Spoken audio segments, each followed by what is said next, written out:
Welcome. It's time for another exciting episode of The Things That Make You Go, So the final Valve announcement is in. And what is it for? A brand new controller designed to work with all Steam games past and present, even those crafted not with a controller in mind. Here is the announcement. We set out with a singular goal, bring the Steam experience in its entirety into the living room. We knew how to build a user interface. We knew how to build a machine, and even an operating system. But that still left input, our biggest missing link. We realized early on that our goals required a new kind of input technology, one that could bridge the gap from desk to living room without compromises. So we spent a year experimenting with new approaches to input, and now believe we've arrived at something worth sharing and testing with you. So that's it.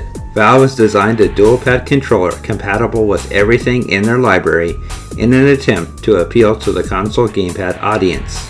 Will it work? It's hard to say, but it does say a lot about how much they want to succeed here.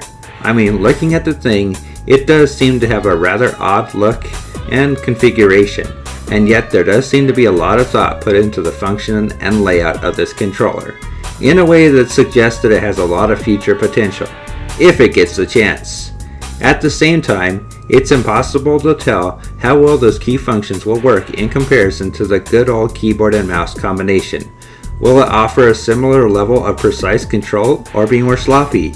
It's just simply too hard to tell at this point, at least not until we get our grubby little hands on it and see for ourselves. With that in mind, I'm going to reserve my judgment until after I get a chance to see and use one of these things in person, and from there, we will see how I feel about it then. Now, as a conceptual idea, I think it's ingenious. One of the biggest divisions between consoles and computers is their input devices. Back and forth players argue about which device is better until their faces are blue.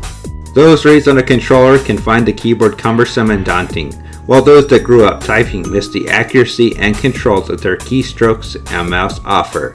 Neither side really comfortable either way.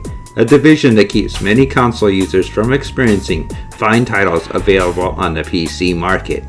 So rather than forcing those console players to adjust, Valve crafted a controller that by design should let customers play any title without having to leave the comfort of their trusted controller. And that in my book is a pretty smart and well thought out move, especially considering that those who still want to use the keyboard can. Like I said before, there is no telling how this thing will feel and work, but I have to give them credit with the concept, especially when so many games are ported to the PC that lack any controller support at all and need it. It just might be the move that bridges the gap between console and computer and broadens this living room machine's audience. All I can say is, well played, Valve, well played. As always, we'll keep our eyes open and see what happens next. That's all for now. Peace out.